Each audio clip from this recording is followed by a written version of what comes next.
welcome back to the Movement Project. It's episode 31. Yesterday we did some stuff for elbow pain, and it kind of came down to a lot of thoracic extension, shoulder flexion, external rotation. So I kind of thought today would be a good segue into working on the front rack position.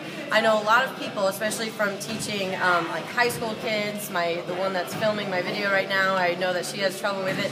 It's getting your elbows up in a front rack position when you're doing some front squats. And so that's important when you're doing cleans and when you're working on clean and jerks and stuff like that. So when you're starting to enter those kinds of lifts, you start to kind of hit that wall of not being able to drive the elbows all the way up and get that good loose grip hold of your wrist. So Summer here was working on it. You can see she got 145 pounds on the bar, even though she's like 100 pounds.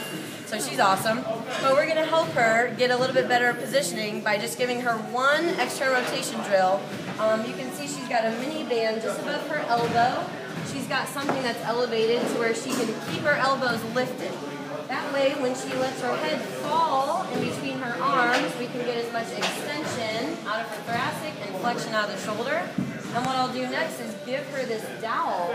And keeping her elbows together, that's what the mini band is for, is to keep that narrow elbow. She'll walk her hands outward away from each other as far as she possibly can, and then get into that externally rotated position over her shoulder.